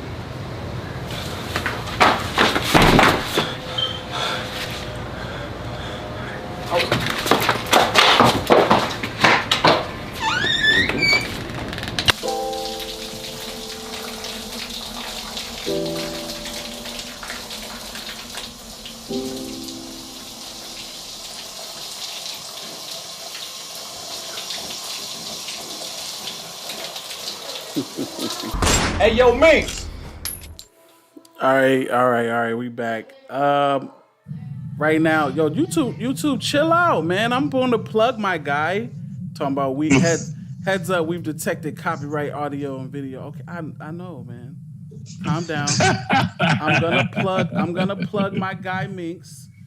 Right now in the live feed chat, I just posted the link to this Minx video. That is a video from a YouTuber named Minx.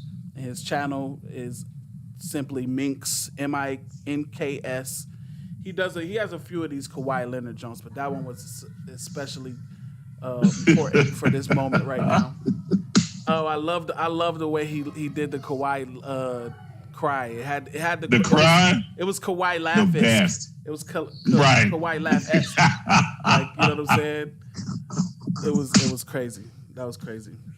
Now when he was packing his clothes and he tried to go outside the door.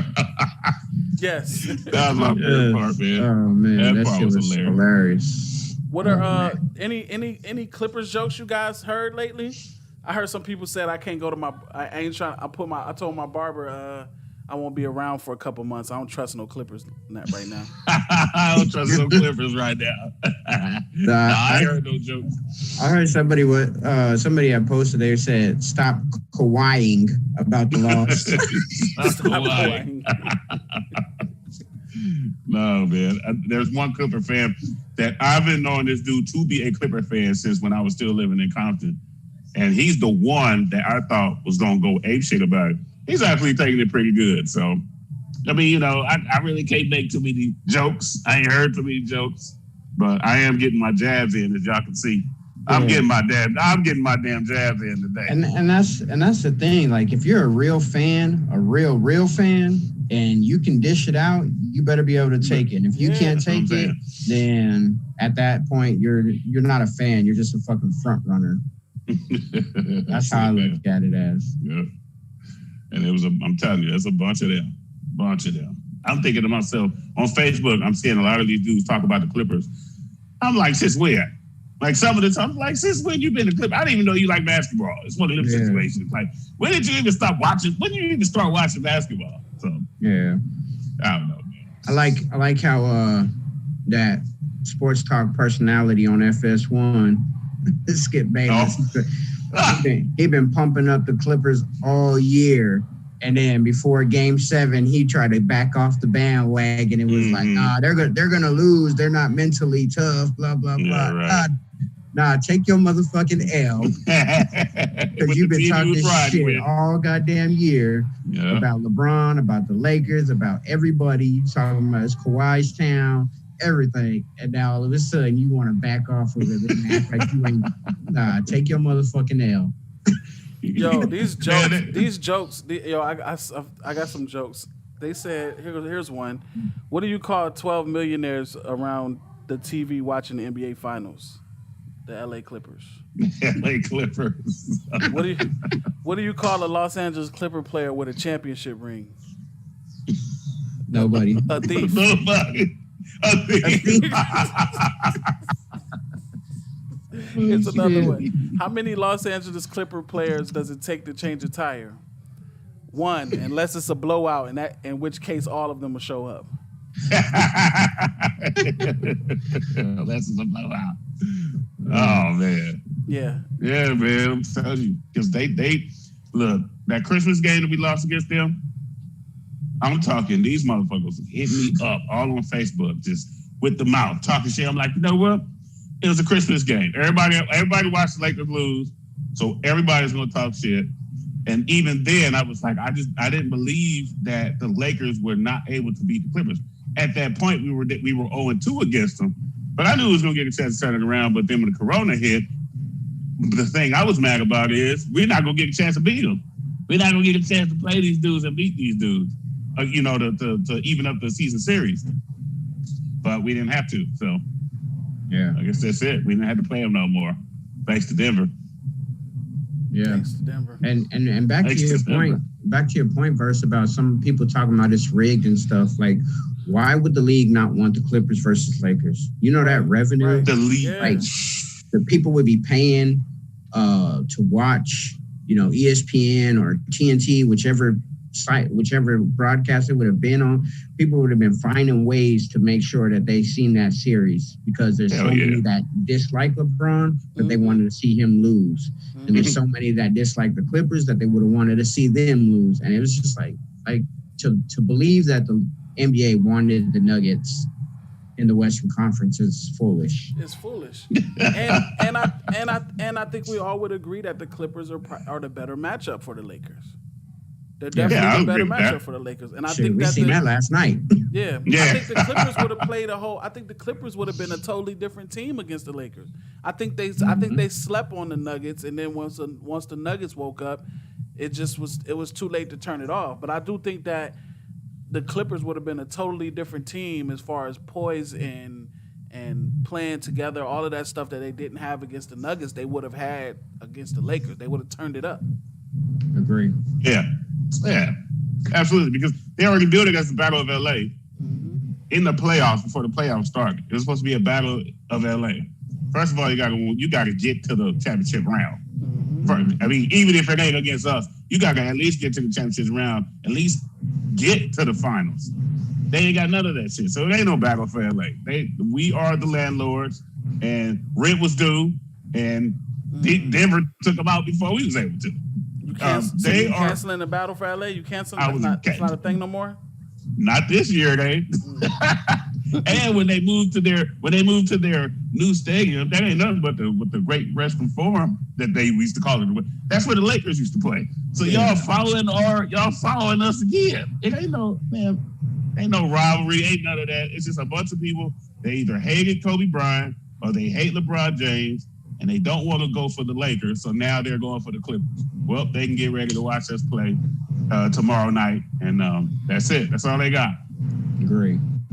That's it. I can go on a rant with them motherfuckers. They was talking shit.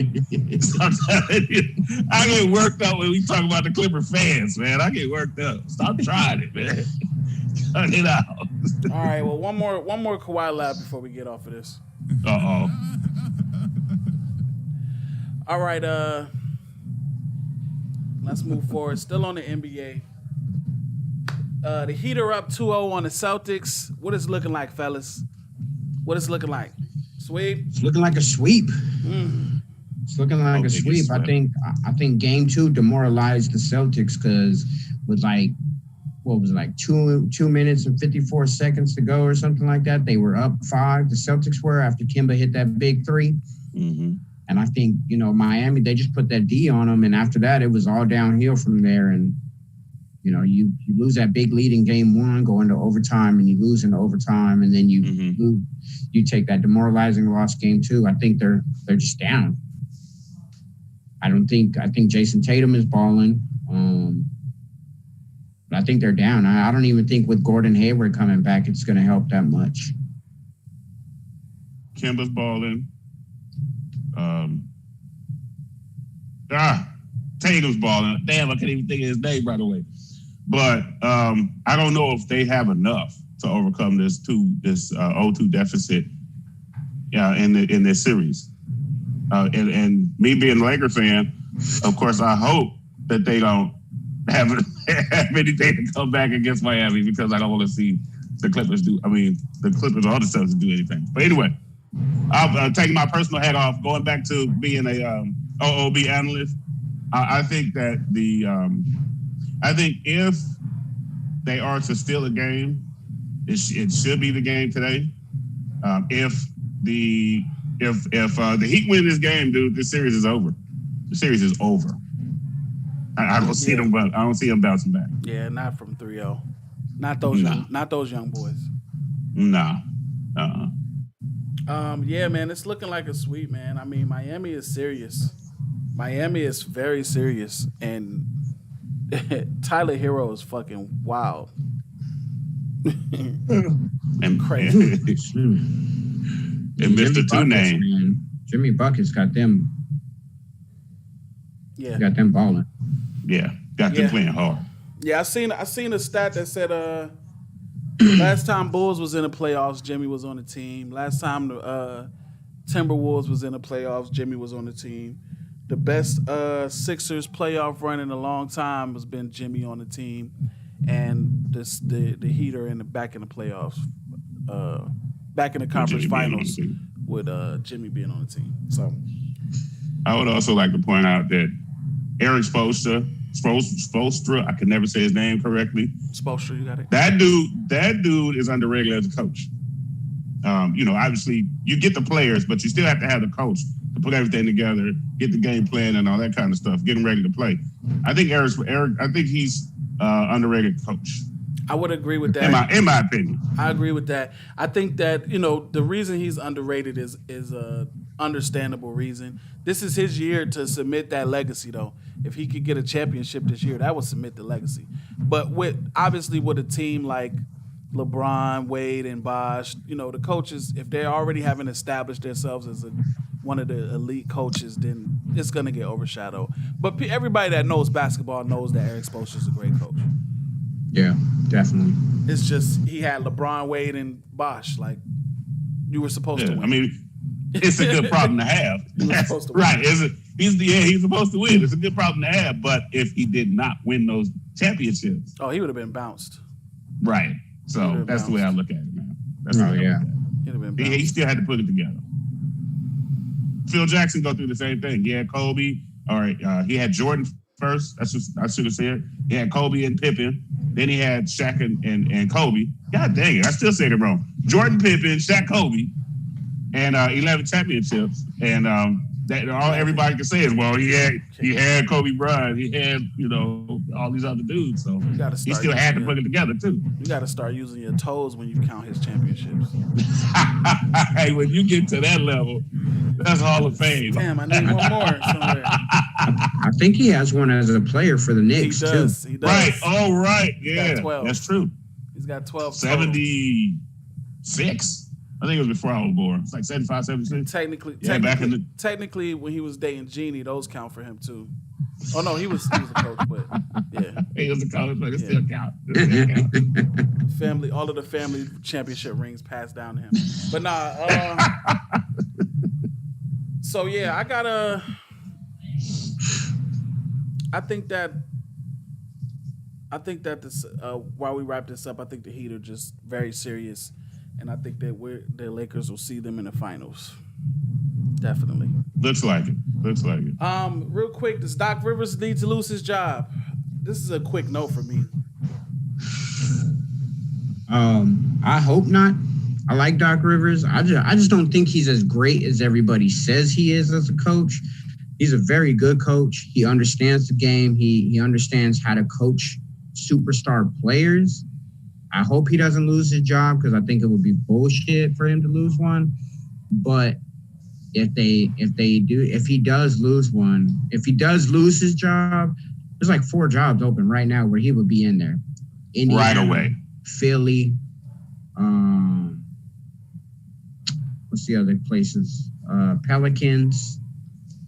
You know, there's open spots where he would easily slide in right away. So last I read, they're going to bring him back, but we'll still have to see. We'll have to see. Maybe he's done. Maybe he doesn't want to coach anymore. He's probably going to take a mental year and just get his shit back together and then go somewhere else. He ain't going to go back to the Clippers. Hey, but we don't know that. He could even go to Houston. He could go to Houston. D'Antoni left. Yeah. He could go to Houston. I think he'll be back though. I think he'll be back though because I honestly believe that they're going to run it one more year. Because if you look at Paul George and Kawhi's contracts, they're only under contract next year. Until next year. Then they have the player options. Mm-hmm. Whether they want to come back or not. So if they come back next year and they fail again, I think that whole team is going to be dismantled. And then they're going to be screwed because they gave up 6 first-round picks for Paul George. So then they're going to go 100 years without making the Western Conference. 100 years. So 50 more. So 50 more losing years, Clippers. So 50 more. I heard somebody there was like, you think the Clippers can call the Thunder up and be like, hey, can we send you Paul George back for those first round picks? No. All right. I just thought I'd call you and find out. The fuck out of this shit. We're about to rebuild the fuck out of this OKC team. If Doc loses his job, which I don't think he should, if he does, I don't think he should. Which location do you think would be the best spot for him? Philly, OKC, Houston, or New Orleans? Yeah. There's a couple of other spots, or Indiana. Right. Yeah, Indiana's another good spot. I like Philly. I like Philly for him. I think OKC. I was going to say OKC because Paul. he'll get a chance. I think they'll give him the keys to the Jaguar and just say, here, you can make these picks because they got picks coming, like my man Dredd said. They'll probably let him, do the picks for the draft. Hey, let's try to go after this guy. They'll build a team that fit his coach's style. I think OKC. Well, not only that, if that was to happen. Not only that, so they got 14 first-round picks over the next 5 years. God, 14. That's just between the Clippers and the Rockets trades to them. Mm-hmm. That's not counting their own first-round picks. Their own first-round. So they got at least over the next 4 years, they got at least 18 first-round picks. Why would you not take some of those first-round picks and trade them away for superstars? Yeah. Hey, Milwaukee, I'll give you 5 first-rounders for Giannis. Right now. Right. They got equity, homie. I'll give and you most of it ain't even there. Yeah, I'll give you 5 first-rounders and Danilo Gallinari and Steven Adams for Giannis. Like, why would you not try and make some crazy ass package with all these first rounders? What are you going to use them for in 4 years? None of those guys are good. Yeah, you're not going to pick them on. They're not all going to see the court. Right. So I would keep 2 first rounders for each year. So that's 8 first rounders, and then I'm using the other 10 Trying to bring motherfuckers. Yeah, I'm about to spread these. Yeah. I'm about to spread these motherfucking picks out. Hey, Golden State, you guys seem like you're on the downfall. I got 2 of them for Klay Thompson. Think about it, though, man. There's superstar players out there that you can be like, hey, Suns, I got 2 first-rounders for Devin Booker. Yeah. And then you think they won't take them? And it's when you think of the team, and some of these teams are getting ready to push that rebuild button too. So they can be, hey, here goes some picks to get you on your way. Let me get this guy. So there you go, man. Yeah. There you go. While we talking about coaching, Philly, I got first-rounders for Joel Embiid. And then you got Joel Embiid and Chris Paul. Ooh. And possibly Giannis if that trade was to go through. And Philly, you're still in the process. So here, motherfuckers. Here, take these picks. There you go. Continue your process while I'm winning. The Philadelphia processes. Processors. Yeah, the Philadelphia processors. Come on, Philly. But they get the Intel logo up here. That's what they should do. I hope ain't nobody crazy enough to trade draft picks for Joel Embiid. Oh, man. I'm just saying I hope they not. But while we talking about coaching, the Nets just got a new coach. Steve Nash. How do you guys feel about that? How do you guys feel about that? It was a surprise to me. I never would have thought I'd see Steve Nash, coach. I'm trying to say all that shit all together.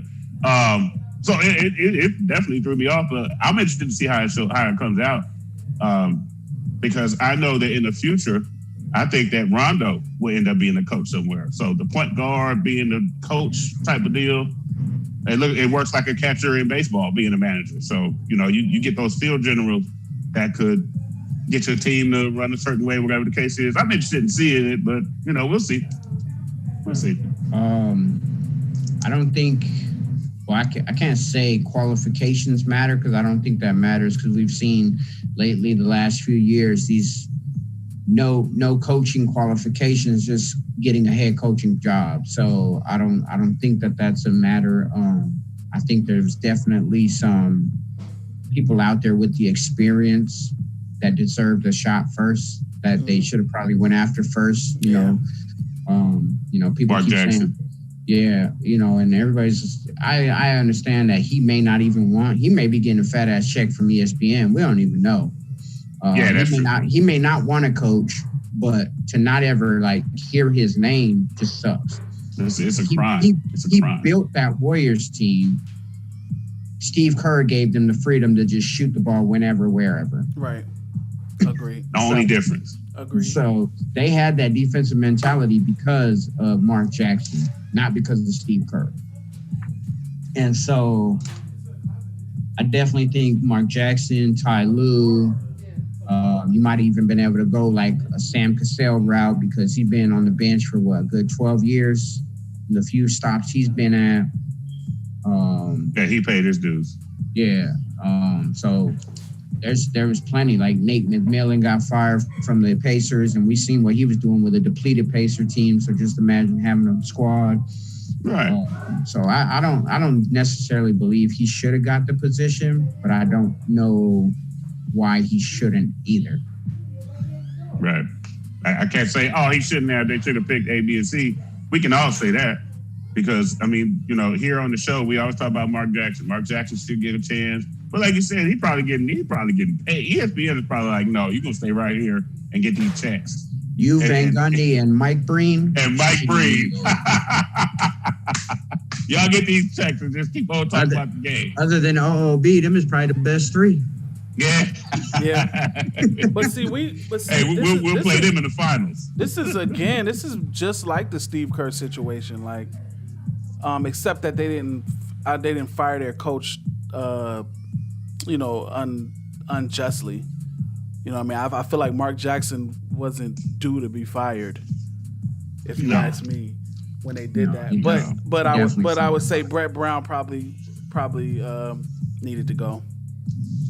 they needed to change something. It was his time. Yeah, they needed to change something. Brett Brown was in Philly though. I'm sorry, I said Right. Brett Brown.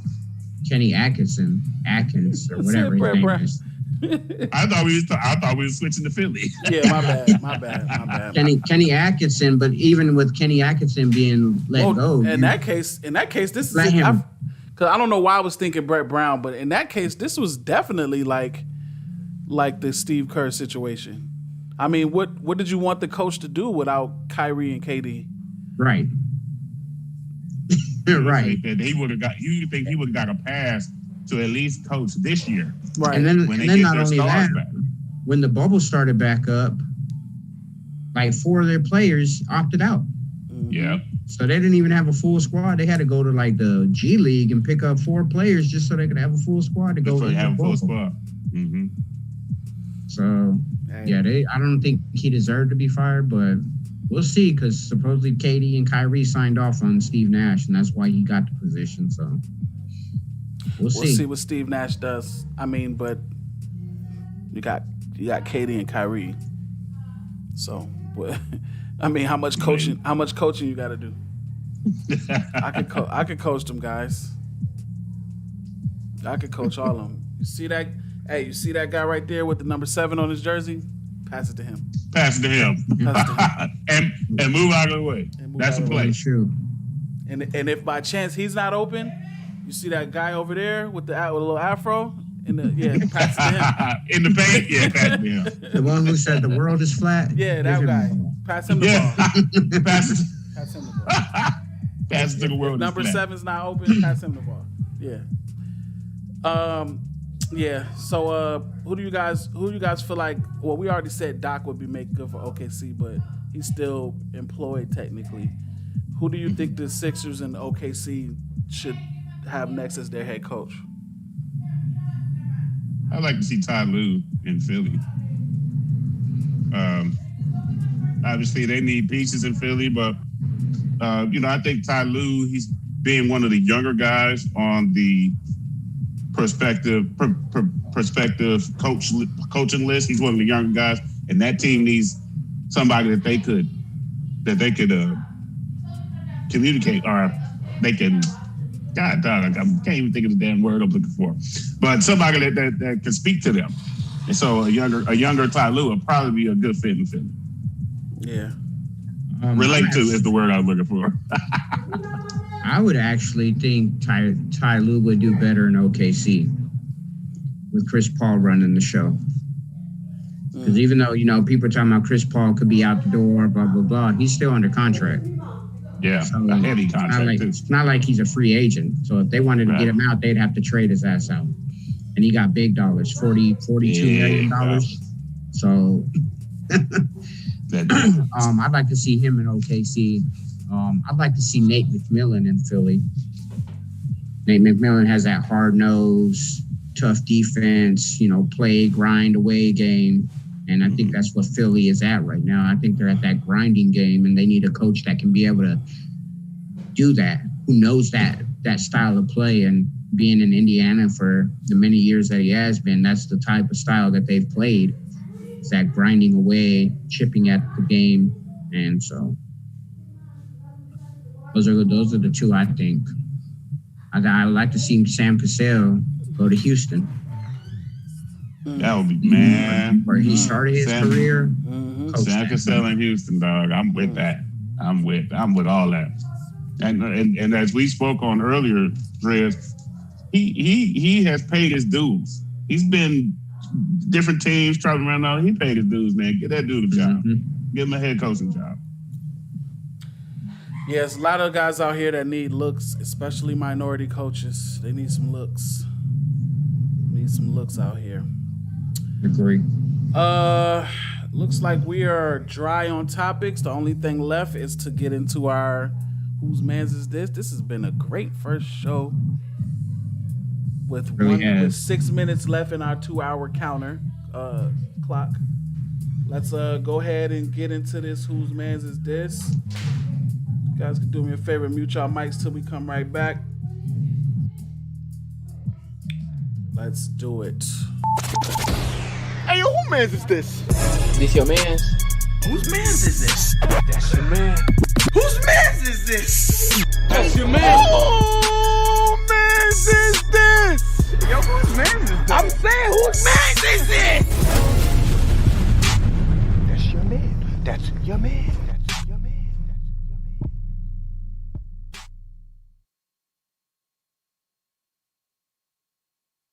That's your man's right there. All right, we back in this is I'm gonna go ahead because this is aggression, discretion or whatever. What is it called? God damn it, I can't even think of the word. Against the Cowboys. So I'll let you, Dress Socks, tell us who we nominate today. Today we're gonna go ahead and nominate Skip Bayless. You know, FS1, loudmouth analyst who, you know, he says some questionable things a lot. He knows a lot. I'm not gonna say his game he doesn't know what he's talking about 94% of the time. There's that 6% where you're like, what the fuck are you even speaking on right now? And I think that's where this came from is, you know, Dak came out and he talked about he's dealing with some depression issues and stuff like that because his mom died last year. And then this year, his oldest brother, who was taking care of his mom because she had some medical issues, he ended up killing himself because he couldn't deal with the fact that, you know, he was responsible for the mom and she passed away under his watch and stuff like that. So Dak was talking about how he was dealing with depression issues from not only losing his mom, but his brother killing himself over the fact that, you know, he was suffering from depression for the fact that his parents died. Mm-hmm. And, you know, Skip comes out and he's like, oh, as a quarterback of America's team, you cannot tell people that you're depressed and you can't express depression and you got to keep that balled up and quiet. And basically he was telling him he got to shut up talking about his depression as a quarterback for the Cowboys. And that's why I wanted to call him out because, I mean, motherfuckers deal with depression. They deal with shit different ways. And, you know, my wife, she works for the Crisis Network. You know, she deals with people who deal with depression all day long. And she got to know how to talk to them to try and like take them off that ledge, how to keep them on the phone so they can get help to that person at the time. So she knows all about that stuff. And it's just like, you don't know what somebody's going through. And just because they don't speak up don't mean, or just because they speak up don't mean they're a lesser man or woman than if they were to keep quiet and deal with the shit on their own. And I think if more people spoke up, things would be a little bit better for people in their life because you'd be able to get help. You know, people would be able to help them or talk them through what they need help with and try and be there for them more often than just sitting back not knowing what's going on in somebody's life. Right. Or judging them all at the same time. Yeah. Because you can't relate what they're going through. You can't relate to that. You're speaking out from a position of, you know, you just don't understand what he's going through. And so for you to try to tell him how he should feel or tell him what he should and shouldn't say, you're a jackass. Yeah. Yeah, definitely. So that's the only reason I wanted to put that on there because I was like, you know, depression, people deal with depression a lot and, you know, their outlets is different. I'm going to be honest, you know, not having any sports, I was like, dude, what the fuck am I going to do? You know, and, you know, sports started coming back and like I could feel like the liveliness in me coming back and you know, not just sitting in my house 24 hours, 7 days a week, staring at the same stupid ass walls, watching the same stupid ass reruns on replays, you know. And so it was, I wouldn't say mentally it was getting to me, but it was getting to me where I was like, fuck, I need something. I need an outlet. Yeah. Sports is my outlet. Yeah. It's a lot of people's outlet and it's the players' outlet as well. You know what I'm saying? That's their outlet to release, you know, their frustrations and stuff like that. It takes a big person to be able to talk about your depression and the problems that you may have in your family life and stuff like that. And in this, it's one of the great things about social media and how it's affected the world. It's affected the world in a lot of negative ways, but a positive thing it's done is it's brought a lot of awareness and a lot of accountability to mental health and that's a trend now. That's a good thing that's trending now. People are paying more attention and taking mental health a lot seriously. Like we're done with the whole brush it under the rug, suck it up, don't talk about it, don't let that stuff's out the window now. You got to get it out, you got to seek help, you got to talk to somebody. Right. And just because Skip Bayless is an asshole and don't give a fuck about what Dak Prescott's problems is, doesn't mean that the rest of the world doesn't care and doesn't want to hear it. People have this misscrewed view of athletes that they're all like non-down-to-earth people, like they're all removed from the world and they're not like us. They regular people, man. They just play basketball for millions of dollars, or football. They just play sports for millions of dollars. They regular people that go through the same stresses as far as depression. They can hit anybody. Right. Just because they're rich doesn't mean their life is perfect. I think we've seen that over the last few years. You have athletes actually starting to come out. You had Kevin Love come out. You had Wiggins come out. Paul George said in the bubble that he was dealing with depression the first round and stuff like that. You got players and athletes and stuff like that starting to come out and talk about it. And I think that's good for everyday non-athlete making money people like us. When you see somebody like that you're watching and you're like, oh man, I'm watching my team, and then you hear somebody come out and they're talking about the depression that they dealt with, you're like, fuck, I'm dealing with shit too. And if they can do it, I know I can do it. And sometimes that can happen, just by having your favorite athlete or whatever speak out on it could help you personally as well. That's true. So fuck Skip Bayless. All facts. Yeah, fuck Skip Bayless. Fuck you, Skip Bayless. I stopped liking Skip when he left. But shout out to Skip on another note. I did meet Skip. We did get to meet him. He was cool. Yeah, he chopped it up with us a little bit. But that was some asshole shit right there. Yeah.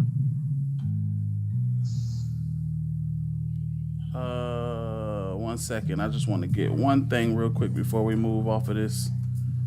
I feel like that was important. While we're on the subject of mental health, man, listen, it's tough out here, especially with quarantine and during this pandemic. Things are changing. The world is different, especially our country is different, and it's tough, man. Make sure you check on your loved ones. Make sure you check on your strong loved ones and the not so strong loved ones.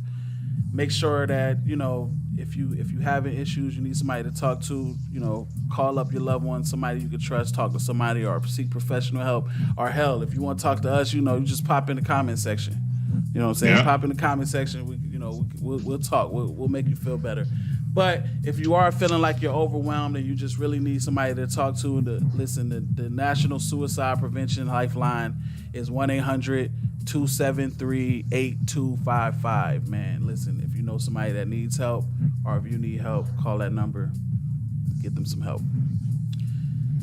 On that note, it does get better. Yeah, it does. It does. Football's back. On that note,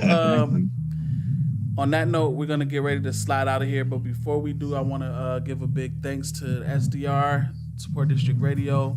Big thanks to Partake Media. Big thanks to Brown Sugar Artistry. Sergio, tell us about it, sir. Brown Sugar Artistry, custom embroidered and vinyl apparel company, black owned. Just trying to make a difference in lives and trying to help people create their product and build it on the clothes and stuff like that for you, for better or worse shirt, Feel me? Yeah, feel me? No. Also, we want to give a big shout out to Novels by Z and this great novel right here called The Game Isn't Only for Boys. If you haven't heard about this novel, it's an amazing story about 3 young ladies in their professional and personal life as well. I'm just say personal life.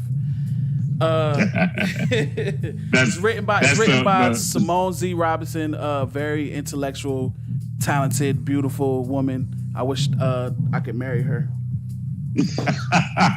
but verse. But verse, you did, bro. You already did. I did. Oh shoot, I did marry her.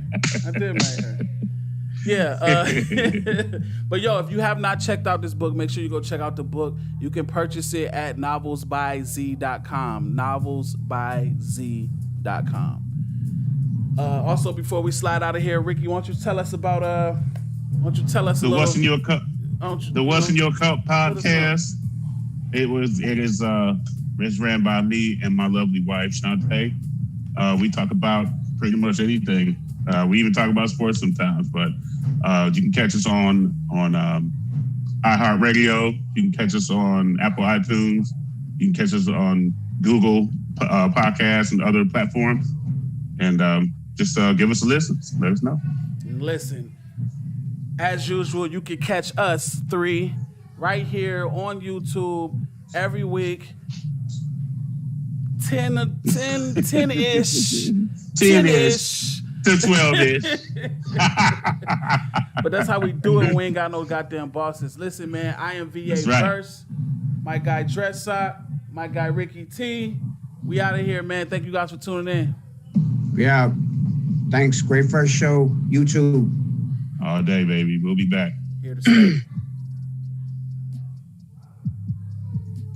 All right. In that stream.